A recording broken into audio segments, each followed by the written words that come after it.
Halo, Assalamualaikum. Waalaikumsalam warahmatullahi wabarakatuh. Selamat sore, Pak. Selamat sore. Gimana? Pada sehat? Alhamdulillah sehat, Pak. Ya, itu yang penting sehat.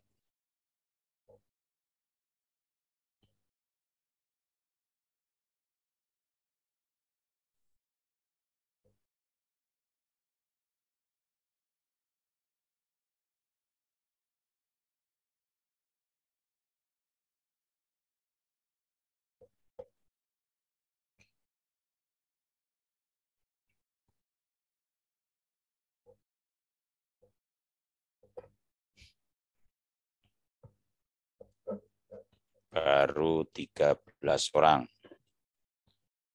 Sekalian ini lagi saya absen namanya ada.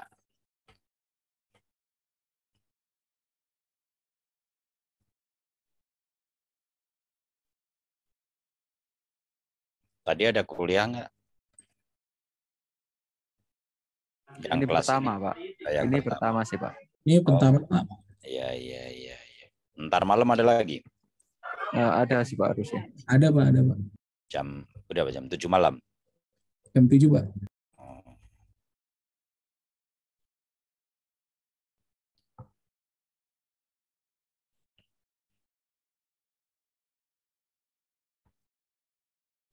Arif ada, Febrianto ada, Kifari ada, Saifuddin, Tamami ada, Refki ada, Bagas ada, Irfan Maulana ada, Renaldi ada, Raihan ini apa? TI atau apa nih? Bener, Pak. Iya, Pak. Raihan. Bentar.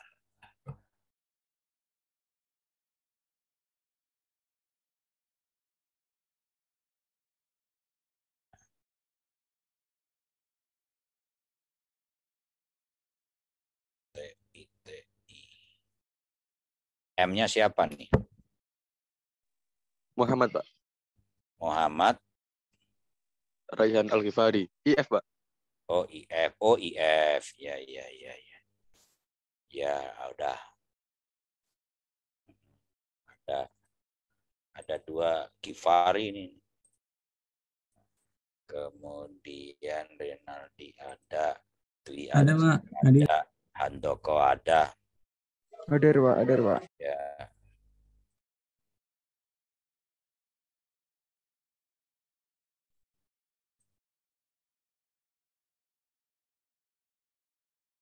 Bintang ada. Febri ini kelas apa nih? Febri Prastio. TI, Pak. TI ada. Oke.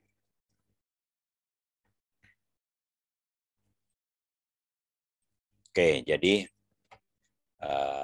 udah tak absen ya. Berarti minggu depan UTS ya? Kalau nggak salah ya?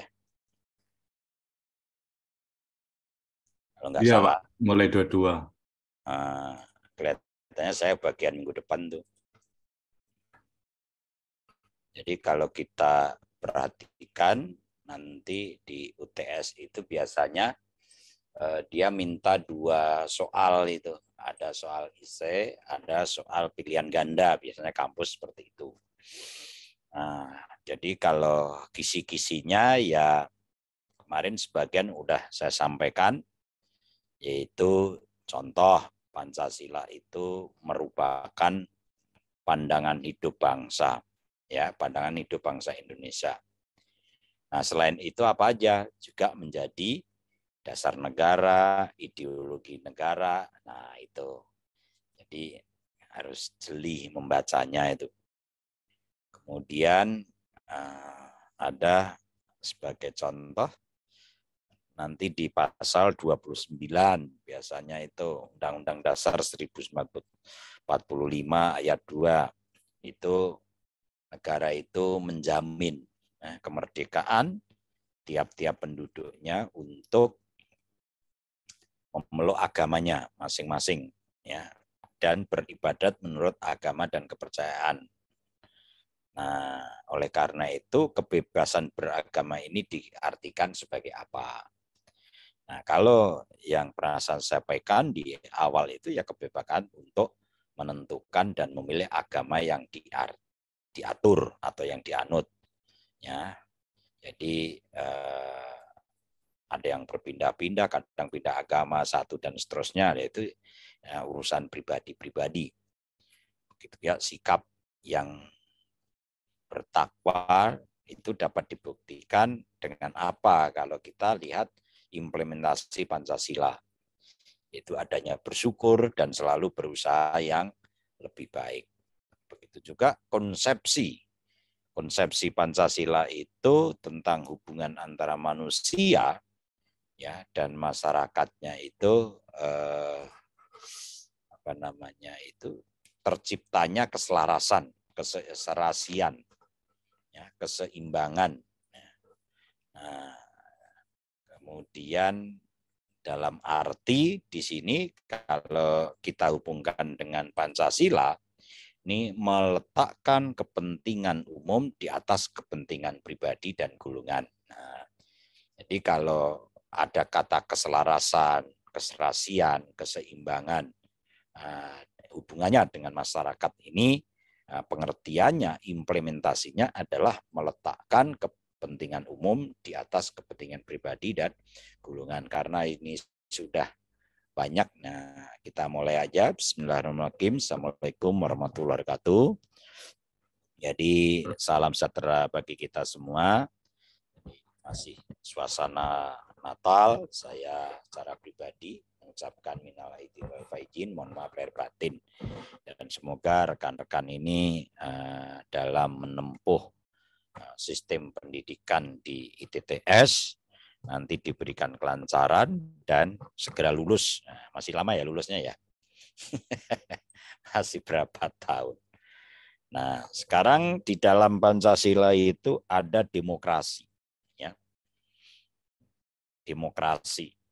Pemerintahan yang berasal dari rakyat, dilakukan oleh rakyat, dan untuk kepentingan rakyat, ya, sehingga kepentingan itu ada di tangan rakyat.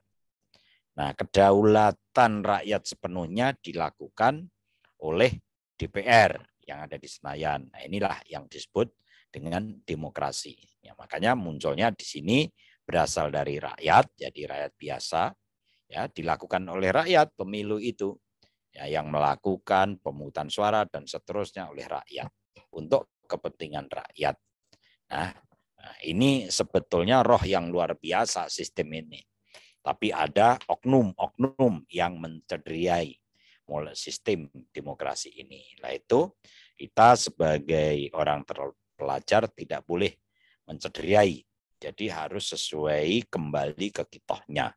Demokrasi yang seluruhnya adalah berasal dari rakyat, dilakukan oleh rakyat, ya, untuk kepentingan rakyat. Nah, sehingga di sini mutlaknya ada di tangan rakyat, yaitu di Senayan sana, di DPR. Nah, kemudian nanti ada implementasi pasal-pasal,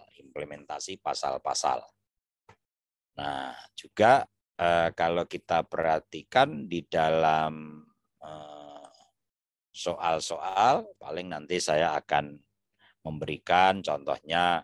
Pernah pertama kali waktu perkenalan, ya, mengapa pendidikan Pancasila itu diberikan pada tiap program studi di perguruan tinggi. Nah, itu standar itu pertanyaan itu.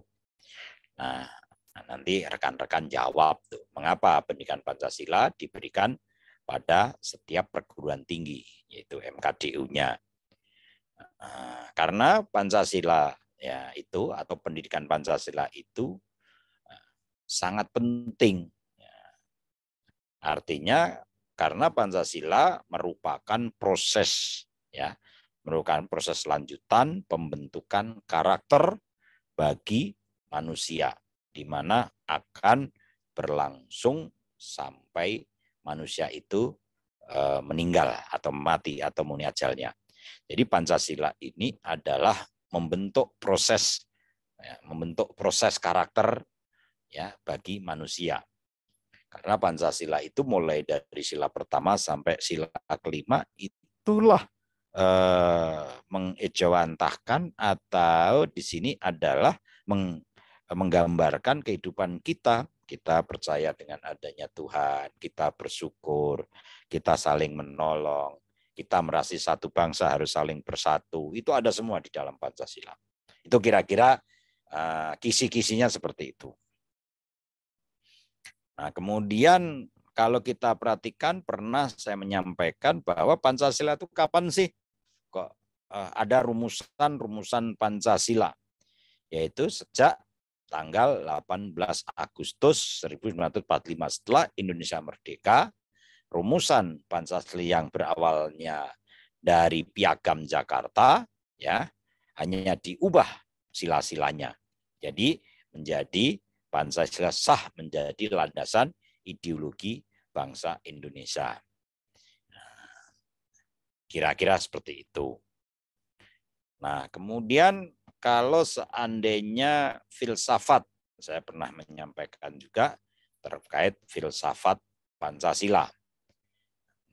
Ya, penggunaan nilai-nilai Pancasila ya sebagai dasar negara dan pandangan hidup bernegara. Nah, ini adalah suatu ilmu senantiasa ada dan menyertai kehidupan manusia sehari-hari. Jadi istilah kalau kita lihat filsafat yang pernah saya sampaikan, ya filsafat dalam bahasa etimologis ya merupakan pandanan kata dari falsafah. Itu dari bahasa Arab ya, falsafah. Atau kalau bahasa Inggrisnya filosofia, filosofi. Jadi kalau Yunani ya filosofia. Ya. Nah, itu kira-kira seperti ini.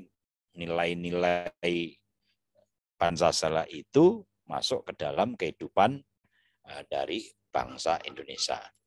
Nah, kita lanjut. Sekarang ini kemarin udah saya kirim ya. Nah, kita akan mempelajari Pancasila ini sebagai sistem ya. Pancasila ini sebagai sistem etika. Nah, supaya rekan-rekan di sini adalah memahami ya konsep pentingnya urgensi Pancasila sebagai sistem etika.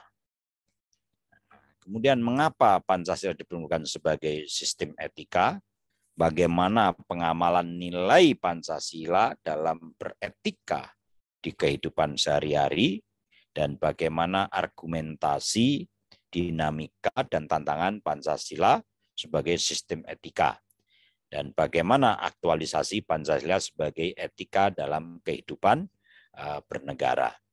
Nah, yang mana tujuannya itu adalah yaitu menelusuri konsep urgensi Pancasila sebagai sistem etika. Kemudian agar dapat mengetahui diperlukannya Pancasila sebagai sistem etika. Yang ketiga, agar dapat menerapkan Pancasila dalam beretika di kehidupan sehari-hari. Yang keempat, dapat membangun argumentasi ya tentang dinamika dan tantangan Pancasila sebagai sistem etika. Yang kelima, agar dapat mengetahui aktualisasi Pancasila sebagai etika dalam kehidupan bernegara. Inilah yang pokok ya tujuan dari terkait Pancasila sebagai sistem etika.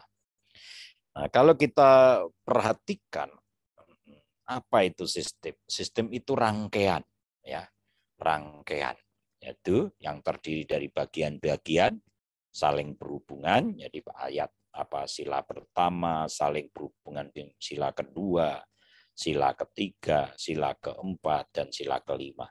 Maka suatu rangkaian yang terdiri dari bagian-bagian saling berhubungan, dan setiap bagian mempunyai masing-masing terkait. Pernah saya jelaskan bahwa sila pertama itu mendasari sila kedua. Kemudian sila kedua mendasari sila ketiga, dan seterusnya. Jadi adanya kemanusiaan yang adil dan beradab itu berasal dari rohnya, dari ketuhanan yang Maha Esa. Orang tanpa punya Tuhan, tanpa percaya adanya zat pencipta, tanpa adanya istilahnya sang pencipta, maka tidak mungkin punya rasa kemanusiaan yang adil dan beradab. Kalau ada kata-kata kemanusiaan bagi kita semua yang yang adil dan beradab, ini ditujukan kepada pemimpin. Ya, pemimpin itu mulai pemimpin keluarga sampai pemimpin bangsa dan negara ini. Kira-kira seperti itu. Nah, dari suatu rangkaian yang terdiri dari bagian-bagian berhubungan itu ada sistem kehidupan, mulai dari manusia, keluarga, masyarakat, pemerintah, parpol, SMS, dan lain-lain. Ya, dari lembaga swadaya masyarakat, ya, atau NGO dan seterusnya. Nah, inilah suatu sistem. Jadi saling merangkai, saling berkaitan. Kemudian tadi ada sistem etika. Apa itu etika? Etika itu dalam kajian ilmiah yang terkait dengan etiket atau moralitas. Nah, ini etikanya. Ya. Jadi secara etimologis, asal kata etika berasal kata Yunani, yaitu ethos, yang artinya watak, kesusilaan, atau adat. Jadi watak yang baik. Jadi kalau ada kata-kata asusila itu perbuatan tidak baik. Tapi susila itu watak-watak yang baik. Ya. Jadi etika ya sangat diperlukan dalam menjalankan kehidupan berbangsa dan bernegara.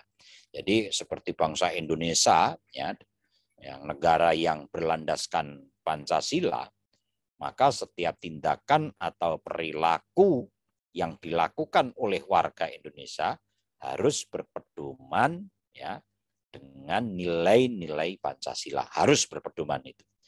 Jadi Pancasila sebagai suatu sistem etika pada hakikatnya merupakan suatu sistem nilai yang menjadi sumber dari penjabaran ya norma baik, norma hukum, ya, norma moral maupun norma kenegaraan lainnya. Jadi setiap butir Pancasila ini mengandung pedoman-pedoman yang dapat dijadikan landasan oleh warga negara Indonesia untuk tidak tindakan ya atau bertindak ya untuk bertindak tindakan yang dilakukan oleh masyarakat warga negara harus didasari dengan nilai-nilai moral. Jadi Pancasila ini digunakan sebagai sistem etika untuk mengkaji moralitas bangsa dan konteks hubungannya berbangsa dan bernegara. Nah, kira-kira seperti itu. Jadi istilah etiket atau identik dengan moral yang berasal dari bahasa Latin mos yang jamaknya mores, yang juga berarti adat atau cara hidup. Jadi moral atau moralitas digunakan untuk perbuatan yang sedang dinilai. Sedangkan etika digunakan untuk mengkaji sistem nilai yang ada. Nah, itu kira-kira.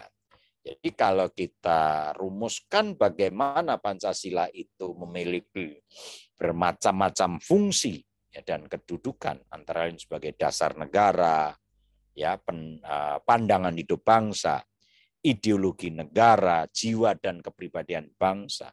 Jadi Pancasila secara normatif dapat dijadikan sebagai acuan atas tindakan baik. Dan secara filosofis dapat dijadikan prospektif ya kajian atas nilai dan norma yang berkembang di dalam sebagai sistem etika merupakan jalan bagi warga negara Indonesia dalam bersikap dan bertingkah laku. Ketika Pancasila ini menjadi panduan bagi bangsa Indonesia. Nah, kira-kira seperti itu.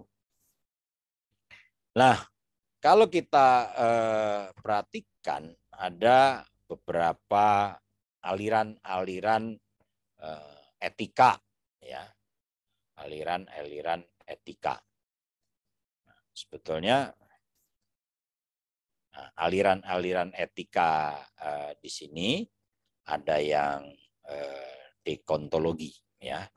Jadi di sini pengertian, ya, deontologinya, ya, deontologisnya adalah teori etis yang bersangkutan, ya, teori etis yang bersangkutan dengan kewajiban moral, ya, mempunyai kewajiban, saya pindah kewajiban moral. Nah, tapi moralnya adalah moral yang benar, ya. Jadi memandang bahwa tindakan dinilai baik atau buruknya berdasarkan apakah tindakan itu sebagai atau tidak dengan kewajiban etika. Ya, etika deontologis ini tidak mempersoalkan akibat dari tindakan tersebut, baik atau buruk. Kebaikan adalah ketika seseorang melaksanakan apa yang sedang menjadi kewajibannya. Jadi di sini ada tokohnya Immanuel Kant, ya. Kemudian ada juga kalau ini di bukunya nah, ukurannya apa? Ukurannya kebaikan, ya, dalam etika ya, kerja keras, ya, kemudian otonomi yang bebas. Jadi teori ini, ya, memandang bahwa tindakan dinilai baik, ya, tindakan dinilai baik atau buruk berdasarkan apakah tindakan tersebut sesuai atau tidak, gitu. Kira-kira gitu. Yang penting orang itu dalam bertindak didasari dengan kemauan yang baik dan kerja yang keras, sungguh-sungguh, dan seterusnya. Ada aliran etika yaitu teleologis, ya, teleologis, ya. Jadi kalau ini teori ini menyatakan bahwa hasil dari tindakan moral menentukan nilai tindakan atau kebenaran tindakan dan dilawankan dengan kewajiban. Jadi nilai tindakan, kebenaran tindakan, ya, yang dilawankan dengan kewajiban. Jadi kalau ada seseorang yang mungkin berniat sangat baik, ya, atau mengikuti azas-azas moral yang tinggi, akan tetapi dari hasil moral itu berbahaya atau jelek, maka tindakan tersebut dinilai secara moral sebagai tindakan yang tidak etis. Nah, itu kira-kira seperti itu. Jadi etika teleologis ini menganggap nilai moral, ya, dari suatu tindakan dinilai berdasarkan pada efektivitas tindakan, ya. Jadi etika teologis, ya, teleologis ini juga menganggap bahwa di dalamnya kebenaran, ya, dan kesalahan suatu tindakan dinilai berdasarkan tujuan akhir, ya. Jadi yang tujuan akhir yang diinginkan itu apa? Jadi sebagai contoh yang sederhana aja, kewajiban mengenakan helm contohnya bagi pengendara motor tidak dapat dipenuhi karena lebih fokus pada satu tujuan, yaitu mencari keselamatan. Dalam keadaan demikian contohnya etika teologis, ya, teleologis perlu dipertimbangkan demi akibat baik, beberapa kewajiban memandang toleransi tidak terpenuhi. Karena orang memakai helm ini fokusnya hanya untuk keselamatan. Untuk keselamatan diri sendiri. Nah, kan seperti itu. Bagaimana terhadap orang lain di sini adalah tidak ada apa namanya itu, kalau kita lihat dari teori ini ya hampir nggak ada hubungan gitu. Ya, tidak berkewajiban mendapat toleransi yang tidak terpenuhi. Jadi bersifat situasional yang mana di situ memilih membawa akibat baik meskipun harus melanggar kewajiban atau nirma yang lain. Nah, persoalannya yang kemudian muncul adalah akibat yang baik itu, ya. Jadi kita harus tahu akibat yang baik itu menurut siapa, kan gitu. Apakah baik menurut pelaku, ya, orang lain, atau atas apa ya? Jadi kalau kita perhatikan ya, etika teleologis ini dapat digolongkan menjadi dua. Yang pertama adalah egoisme, ya. Jadi egoisme etis memandang bahwa tindakan yang baik adalah tindakan yang berakibat baik untuk pelakunya. Ada kemudian adalah apa namanya itu utilitarianisme, menilai bahwa baik buruknya suatu perbuatan itu tergantung bagaimana akibat terhadap banyak orang. Jadi ada dua aliran di dalam teleologis. Nah, kira-kira seperti itu. Nah, ada juga teori aliran etika, teori tentang keutamaan. Jadi etika ini tidak mempersoalkan akibat suatu tindakan atau tidak juga mendasarkan pada penilai moral. Jadi pada kewajiban terhadap hukum moral universal, tetapi pada pengembangan karakter moral pada diri setiap orang. Jadi orang itu tidak hanya melakukan tindakan yang baik, melainkan menjadikan orang yang baik.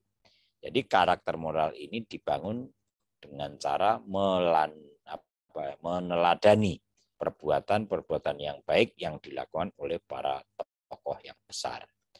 Nah, jadi teori ini mempelajari keutamaan, ya, keutamaan, yakni mempelajari tentang manusia itu baik, ya, atau buruknya. Jadi etika kebijakan, ya, mengarahkan perhatiannya pada keberadaan manusia, ya, lebih menekankan pada saya ini harus menjadi orang yang bagaimana. Pertanyaan seperti itu. Beberapa watak yang terkandung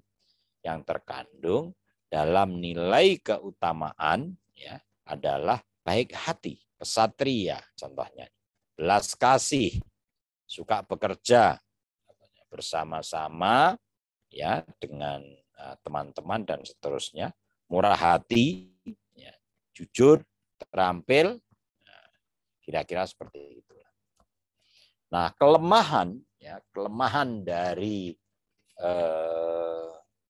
etika keutamaan adalah ketika terjadi dalam masyarakat yang majemuk, maka tokoh-tokoh yang dijadikan panutan, ya, juga beragam sehingga konsep keutamaan ini menjadi sangat beragam. Dan keadaan ini dikhawatirkan akan menimbulkan benturan sosial. Nah, kira-kira seperti itu. Juga ada etika Pancasila. Nah, kalau kita perhatikan etika Pancasila ini mendasarkan penilaian baik dan buruknya pada nilai-nilai Pancasila, yaitu nilai-nilai ketuhanan, kemanusiaan, persatuan, kerakyatan, dan keadilan. Nah, itu kira-kira seperti itu. Jadi di sini adalah nilai ketuhanan tadi. Kalau nilai ketuhanan itu ayat sila pertama.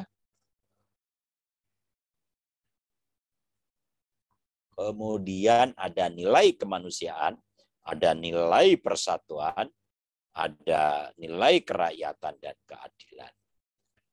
Nah, kelima nilai tersebut membentuk perilaku manusia, ya manusia Indonesia khususnya ya, dalam semua aspek kehidupan yang tadi awal di kira-kira kisi-kisi UTS tadi seperti itu. Meskipun ya nilai-nilai Pancasila merupakan kristalisasi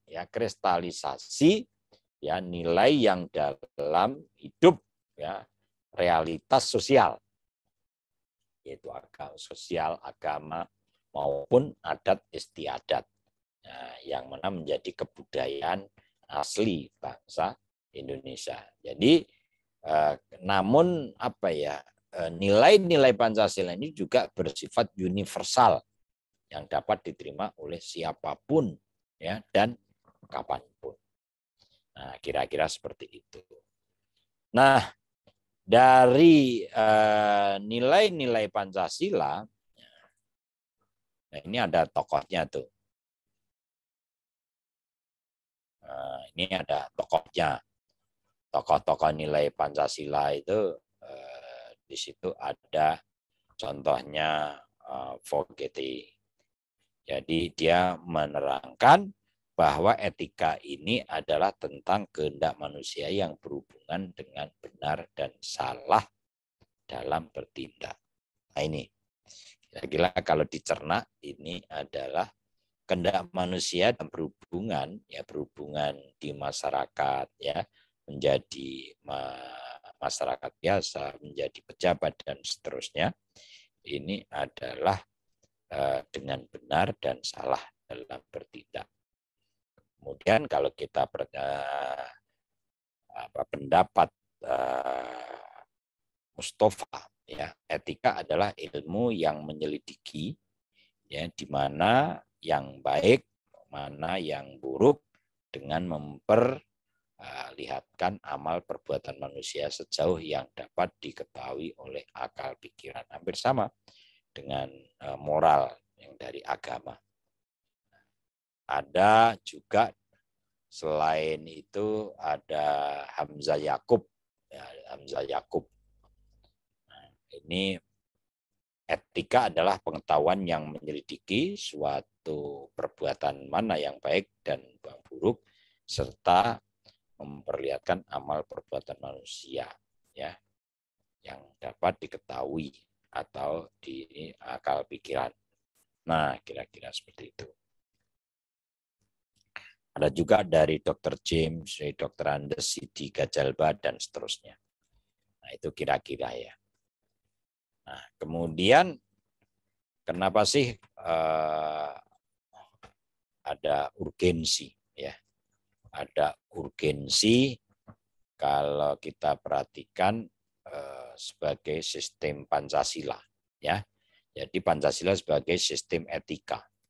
Jadi pentingnya Pancasila sebagai sistem etika terkait dengan problem atau permasalahan yang dihadapi bangsa Indonesia sebagai contoh sebagai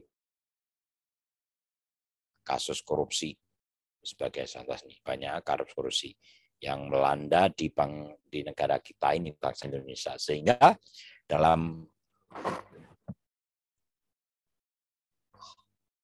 bernegara dan berbangsa ini dapat melemahkan sendi-sendi kehidupan bangsa dan bernegara. Nah, kira-kira seperti itu. Kemudian masih sering terjadinya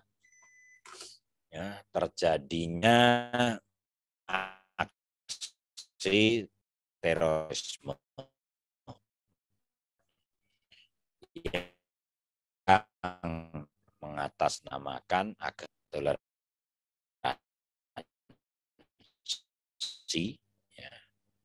yang sudah ada di negara kita juga sudah apa ya, serta membubarkan rasa semangat persatuan. Jadi kalau terus-terusan orang bilang ini terus mengataskan agama, ini dapat merusak toleransi kita, saling hormat menghormati antar warga negara, ya, khususnya adalah ketersinggungan melalui agama.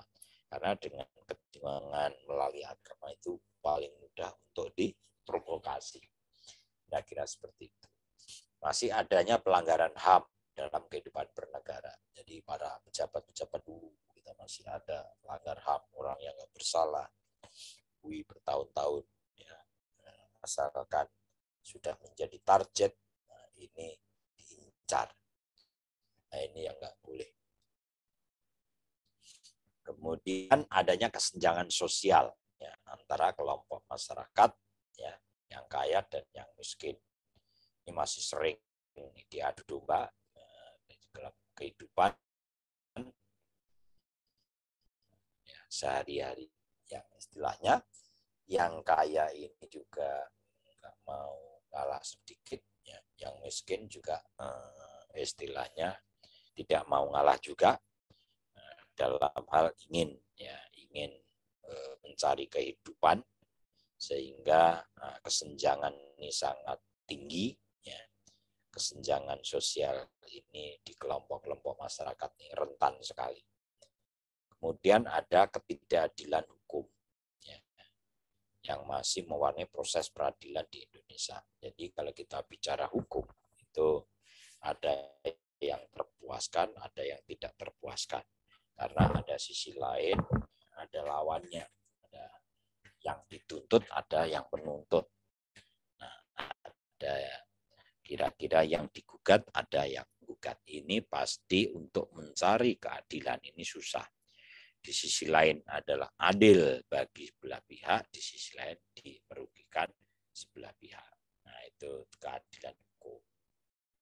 Banyak orang kaya yang tidak bersedia membayar pajak, ya, dengan benar. Jadi banyak sekali nih kehidupan sehari-hari. Dia kaya, nggak membayar pajak. Sebagai contoh juga punya restoran pun diakal-akalin pajaknya. Nah, itu juga warung kopi maupun mainan itu diakal-akalin pajaknya. Tidak semestinya, kira-kira seperti itu.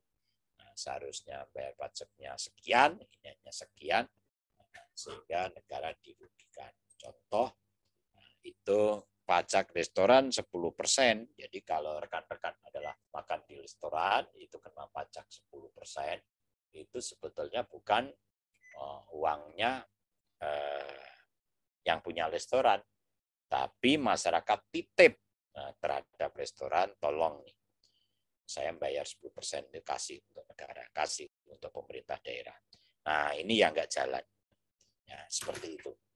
Jadi biasanya kayak gitu dikumpulin tapi tidak dibayarkan secara full. Nah, kemudian kalau kita telusuri, ada beberapa alasan mengapa yang tadi Pancasila sebagai sistem etika, ya, itu diperlukan. Kenapa Pancasila sebagai sistem etika itu diperlukan?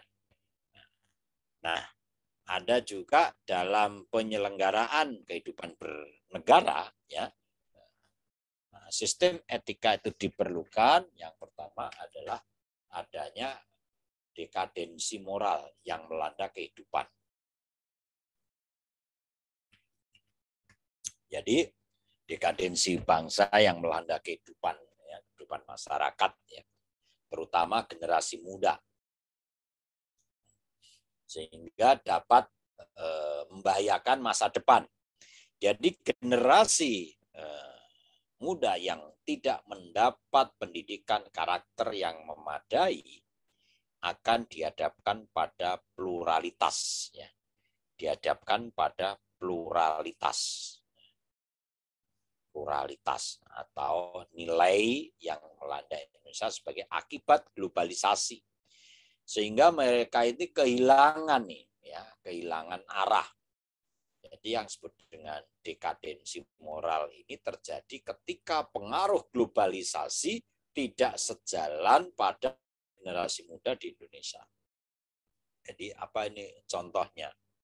Moral, ya, yang dengan moral. Ya, contohnya penyalahgunaan narkoba, kebebasan tanpa batas, contohnya itu. Kemudian rendahnya rasa hormat pada orang tua. Nah, kalau kita perhatikan contoh-contoh yang saya sebutkan tadi, itu menunjukkan lemahnya, ya, lemahnya tatanan nilai moral dalam kehidupan bangsa dan atau di Indonesia ini. Jadi oleh karena itu Pancasila sebagai sistem etika diperlukan sejak dini, ya, dalam membentuk pendidikan yang berkarakter lebih baik, terutama di sekolah-sekolah mulai dari SD sampai perguruan tinggi. Nah, sebentar ya, saya tak minum.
Masih kepala mumet.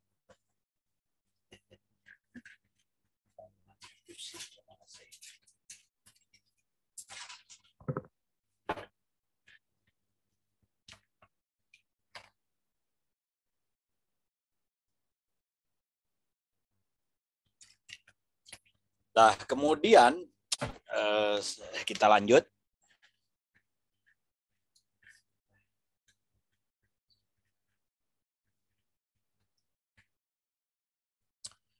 Masih adanya korupsi, ya. Korupsi masih akan merajalela nih di bangsa Indonesia ini. Karena para penyelenggara ini tidak tidak optimal, kurang memiliki rambu-rambu normatif, ya, dalam menjalankan tugasnya. Jadi masih banyak para penyelenggara negara ini tidak dapat membedakan batasan yang boleh dan tidak, pantas atau tidak, baik atau buruk. Pancasila sebagai sistem etika terkait dengan pemahaman atas kriteria baik buruknya. Nah, ini, ya, alasan-alasan mengapa Pancasila sebagai sistem etika itu sangat diperlukan.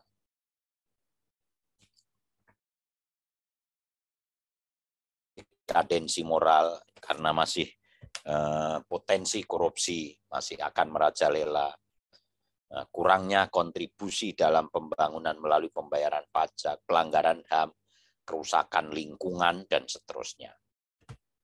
Nah, ini berbahaya, makanya Pancasila dimasukkanlah menjadi sistem etika. Nah, ada kurangnya kontribusi pembangunan melalui pembayaran pajak. Ya, hal tersebut kalau kita perhatikan kepatuhan, ya, kepatuhan pajak yang masih rendah, ya. Padahal peranan pajak dari tahun ke tahun semakin meningkat, ya, dari dalam pembiayaan APBN maupun APBD. Jadi dinilai peran Pancasila ini sebagai sistem etika dapat mengarahkan wajib pajak untuk secara sadar memenuhi kewajiban perpajakan dengan baik.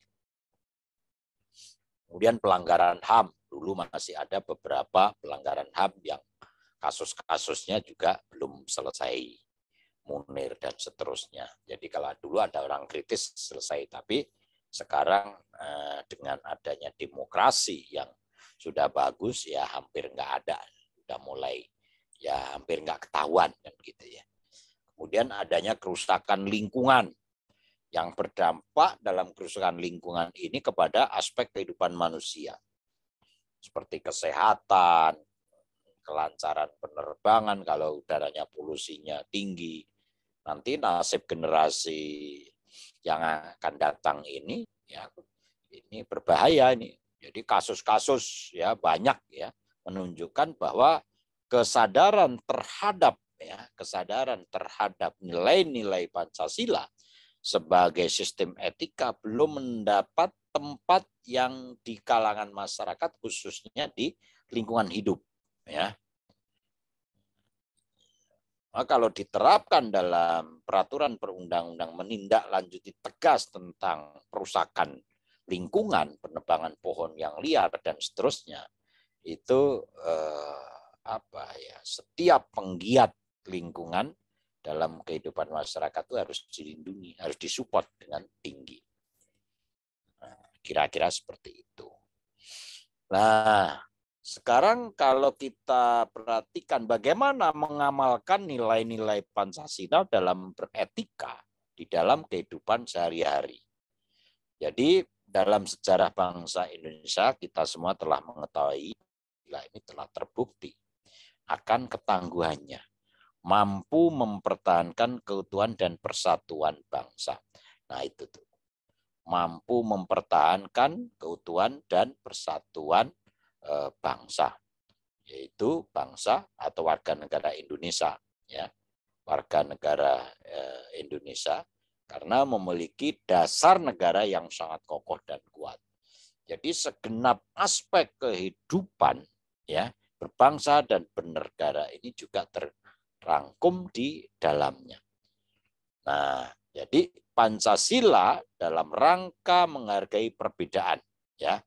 Jadi Pancasila ini kita adanya saling toleransi. Ya. Untuk itu Pancasila ini bukanlah hal yang remeh atau hal yang sepele. Pancasila juga tidak hanya cukup dihafalkan saja, ya, dan dibaca atau hanya dipelajarin semata. Ya. Tapi Pancasila ini benar-benar harus dihayati, ya, kemudian diimplementasikan, menunjukkan dalam tindakan atau perbuatan yang nyata, dan selanjutnya dapat menunjukkan dalam kehidupan perbuatan yang baik ya sehari-hari, ya, kira-kira seperti itu. Nah itu dalam wujud mengamalkan Pancasila.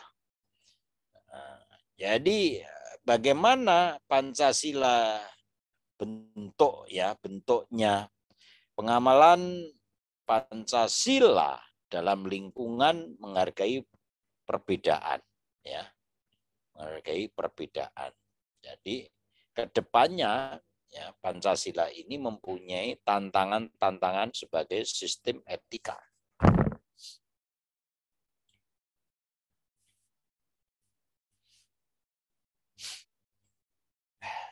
Tapi sebelum menginjak ke sana, ya karena Pancasila ini mengamalkan, maksudnya dirumuskan dalam nilai kebersamaan, Pancasila mampu menyatukan seluruh bangsa ini. Jadi pengamalannya bagaimana warga negara ini selain mampu dalam menghargai perbedaan yang ada, juga sebagai warga negara harus mampu bertoleransi, ya, baik dari golongan mayoritas, ya, maupun minoritas, dari yang kuat sampai yang lemah, yang kaya maupun yang miskin, tetap memiliki hak yang sama sebagai warga negara Indonesia. Jadi sikap toleransi sendiri merupakan sikap pendukung dari menghargai perbedaan. Kira-kira seperti itu. Nah, sebagai contoh adanya etika lain, ya, yang berkaitan dengan Pancasila, itu dalam kehidupan sehari-hari itu etika itu yang dirintis oleh Kiai Haji Ahmad Dahlan dulu Mas, seperti itu tuh. Dikutip dalam bukunya yaitu Pikiran Kiai Ahmad Dahlan. Yaitu contohnya etika guru dan murid, ada etika profesi ya, ada etika al-maun, ada etika welas asih, cinta kasih. Nah, itu kalau nanti rekan-rekan membaca buku bukunya Buah ya, Buah Pikiran Kiai Haji Ahmad Dahlan. Beli bukunya di Gramedia ada itu. Jadi Kiai Haji Ahmad Dahlan itu di dalam bukunya terus-menerus mendorong masyarakat ya atau umat warga negara itu untuk belajar kepada siapa saja dan di mana saja, dalam situasi apa saja. Nah, kira-kira seperti itu. Nah, begitu juga Kiai Ahmad peduli dan membela, menyantuni kaum terpinggir dan seterusnya. Nah, argumentasi tentang dinamika dan tantangan Pancasila sebagai sistem etika itu ada argumentasi tentang bentuk tantangan terhadap Pancasila sebagai sistem etika. Tantangan terhadap sistem etika Pancasila pada zaman Orde Lama, ya, pada zaman Orde Lama berupa sikap otoriter. Jadi kalau rekan-rekan ini kan belum lahir kali Orde Lama. Itu Orde Lama ya sejak merdeka sampai Pak Harto jadi presiden dulu kan seperti itu. Nah, jadi pemilu itu diselenggarakan dengan semangat demokrasi yang diikutin dulu di Orde Lama. Ada beberapa partai politik, tetapi dimenangkan waktu itu ada 4 partai politik, yaitu PNI, Parmusi, PNU, dan PKI. Zaman dulu seperti itu. Itu Orde Lama. Nah, jadi tidak dapat dikatakan bahwa pemerintah di zaman Orde Lama itu mengikuti sistem etika Pancasila.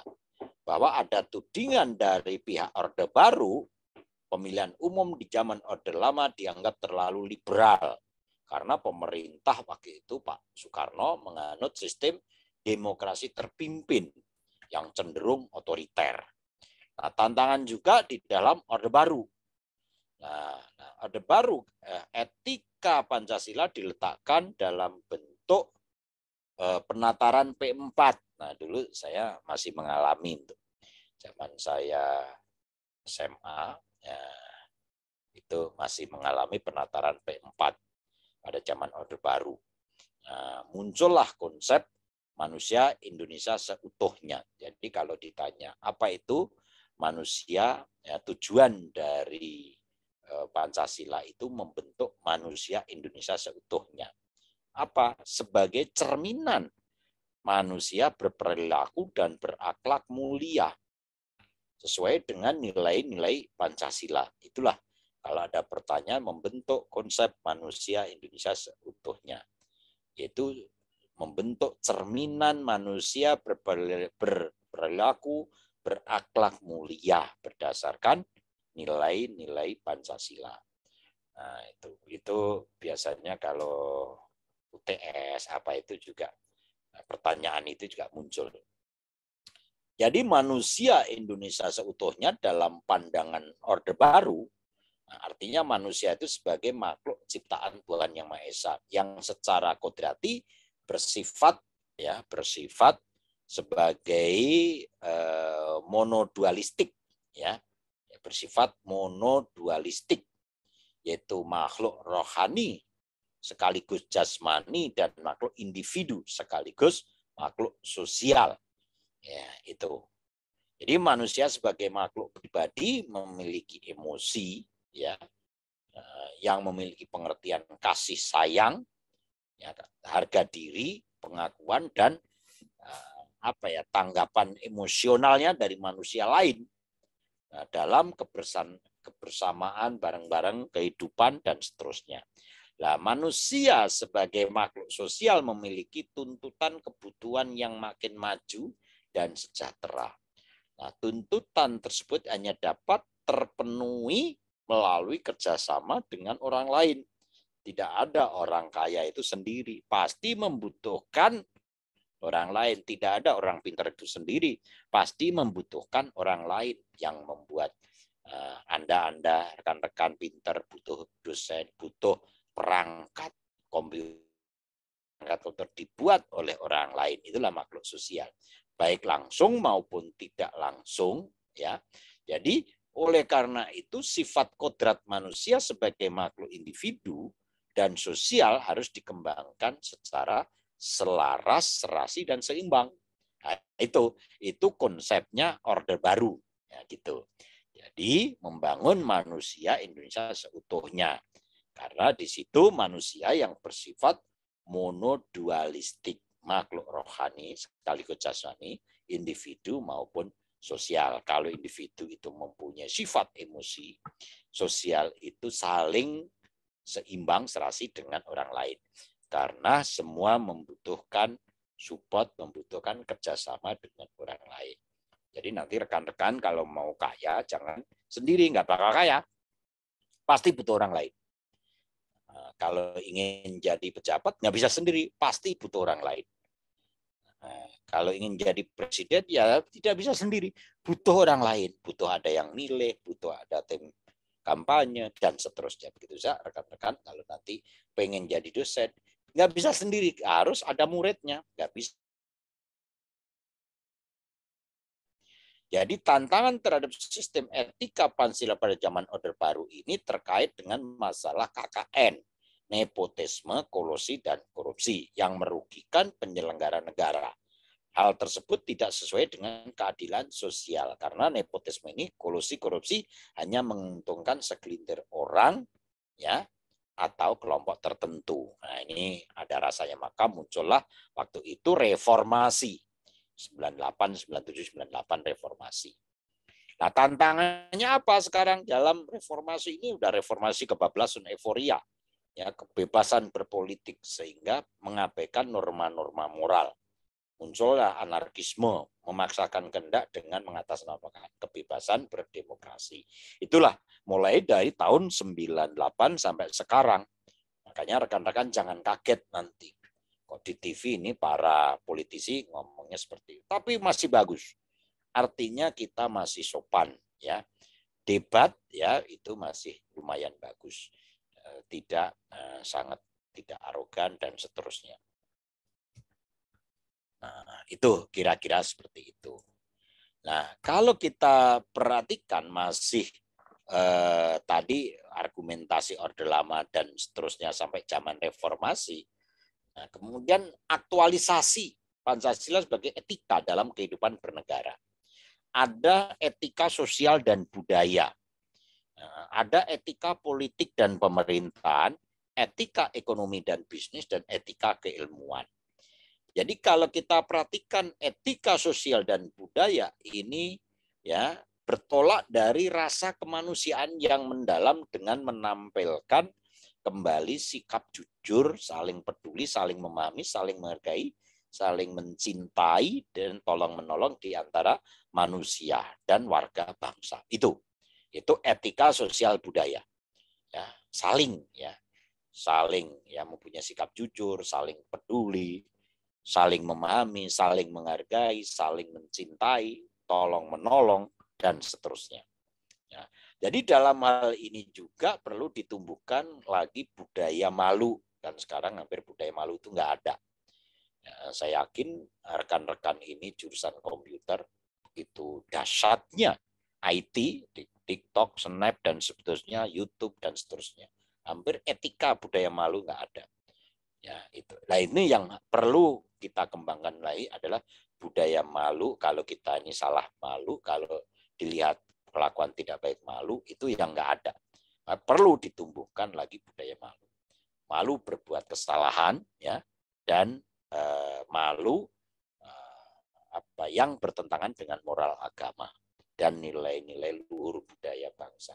Apa sih Pak nilai luhur budaya bangsa kita? Adalah orang Timur, sopan santun, adab, kita yang muda menghargai yang tua, ya, murid menghargai gurunya. Ini kan hampir hilang seperti itu. Nah, kira-kira seperti itu. Adab ketimuran itulah yang perlu kita tumbuh kembangkan lagi. Nah, kira-kira seperti itu. Jadi etika sosial budaya ini banyak sekali. Karena ini nanti akan mewujudkan perilaku para pemimpin, baik formal maupun informal. Ya, kira-kira seperti itu. Pada setiap seluruhnya nih, lapisan masyarakat, pejabat, dan seterusnya, pengusaha.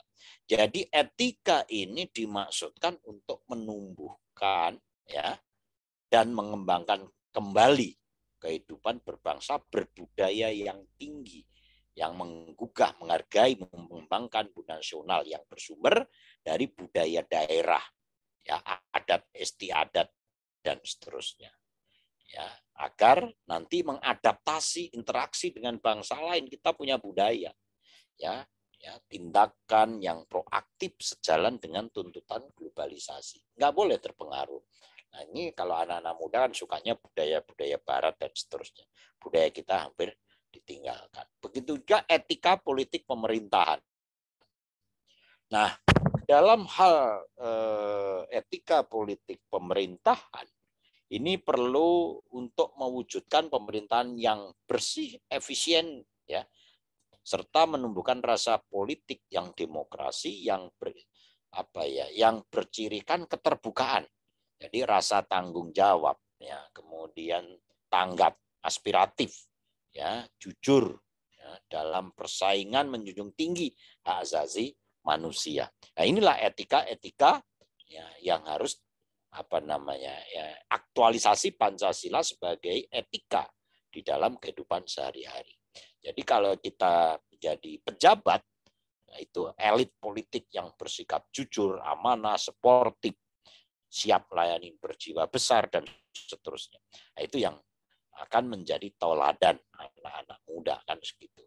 Jadi etika ini, ya, etika politik pemerintahan ini mewujudkan dalam bentuk sikap yang bertata krama, perilaku politik yang toleransi, ya. Jadi tidak berpura-pura, jauh dari sikap humanik, serta tidak melakukan kebohongan publik, ya, tidak manipulatif, berbagai tindakan yang tidak terpuji. Jadi kalau rekan-rekan nanti mau terjun ke politik, ini kita harus menjadi politikus yang mempunyai sikap jujur, sikap toleran, sikap benar, bertata krama, berperilaku yang baik, tidak melakukan pembohongan publik. Demi meraih kemenangan itu tidak boleh. Kita apa adanya, harus menjunjung tinggi nilai-nilai etika Pancasila. Begitu juga etika ekonomi dan bisnis, ya. Oke, nanti kita habis gini kita nanti berhenti sholat, ya, maghrib, dan nanti rekan-rekan bisa ini aja, bisa membaca lah yang sudah saya buat. Kemudian ada etika keilmuan, ya, etika keilmuan ini kan sekarang sudah canggih-canggih, ya. Jadi etika keilmuan menegaskan bahwa pentingnya budaya kerja yang keras, menghargai, memanfaatkan waktu, disiplin, berpikir dan berbuat, serta menempati janji dan seterusnya, komitmen diri mencapai hasil yang baik. Jadi mendorong tumbuhnya kemampuan menghadapi hambatan-hambatan, rintangan-tantangan dalam kehidupan. Nah, kira-kira seperti itu. Nah, ini hanya Pancasila sebagai sistem etika. Nah, itu ya, kira-kira rekan-rekan, ya. Karena sudah jam 6, nanti kelewat maghribnya, kita malah tidak beretika di dalam Pancasila. Mau break masjid terus atau selesai? Bermusyawarah? Halo? Cukup, Pak, cukup. Baik, jadi nanti dibaca aja. Oke, saya absen dulu. Jadi kisi-kisinya begini nih. UTS besok ISE. ISE-nya saya akan menanyakan mengapa pendidikan Pancasila diberikan pada setiap program studi di perguruan tinggi. Nah, kemudian sejak kapan tuh dan di mana Pancasila itu sah sebagai landasan ideologi bangsa Indonesia. Kemudian nanti ya jelaskanlah Pancasila sebagai dasar filosofis bangsa Indonesia dan jelaskan cabang-cabang filsafatnya. Jelaskan pengertian tentang nilai. Jelaskan nilai-nilai Pancasila sebagai sumber etika politik yang barusan saya omongin.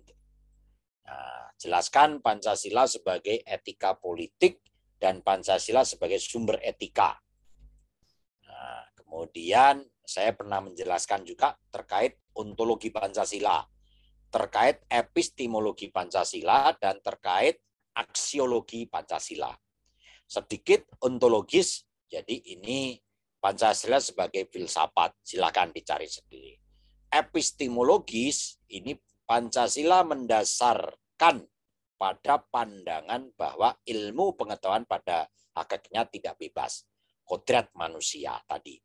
Nah, aksiologis adalah Pancasila artinya nilai atau kualitas, aktualisasi terkandung dalam Pancasila untuk kehidupan sehari-hari. Silakan.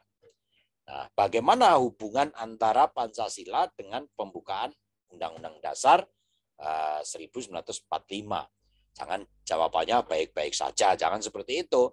Kalau ada pertanyaan IC, bagaimana hubungannya antara Pancasila dengan pembukaan undang-undang? Jawabannya baik-baik saja, Pak. Nah, itu pernah ada saya kasih soal gitu, isinya baik-baik saja. Emang manusia ini kan ilmu, ya baca tuh di pembukaan undang-undangnya.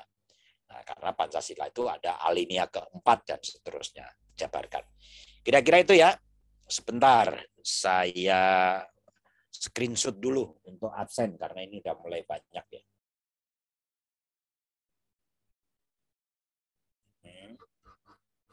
Ini ada berapa? Hanya 24, 1, 2, 3. Oke, jadi ada pertanyaan untuk UTS besok. Ini tadi kisi-kisi ya, kisi-kisinya itu isinya seperti itu. Jadi ada 10 ya, ada 10 soal isinya. Kalau soal apa namanya itu pilihannya itu ada 50. Itu mudah yang tadi saya sampaikan itu ya. Banyak berhubungan dengan Pancasila. Jika nggak ada pertanyaan, kita tutup ya, mohon maaf jika ada kesalahan atau kurang ngena. Tapi saya harapkan karena sekarang pelajaran Pancasila itu banyak, tinggal klik di Google semua punya ada. Apa yang saya sampaikan tadi sebetulnya kalau kita cari ya sudah ada semua sebetulnya. Sekarang zaman udah canggih. Itu kira-kira kita tutup atau terus? Halo? Cukup Pak, cukup Pak. Cukup ya. Ini berdemokrasi karena udah cukup. Kita tutup membaca hamdalah. Alhamdulillah. Assalamualaikum warahmatullahi wabarakatuh. Waalaikumsalam warahmatullahi Warahmatullahi wabarakatuh. Terima kasih, Pak. Oke, makasih ya. Ya, sukses selalu. Ya, Salam warahmatullahi wabarakatuh. saya live ya. Udah saya screenshot absennya, saya masukkan. Oke.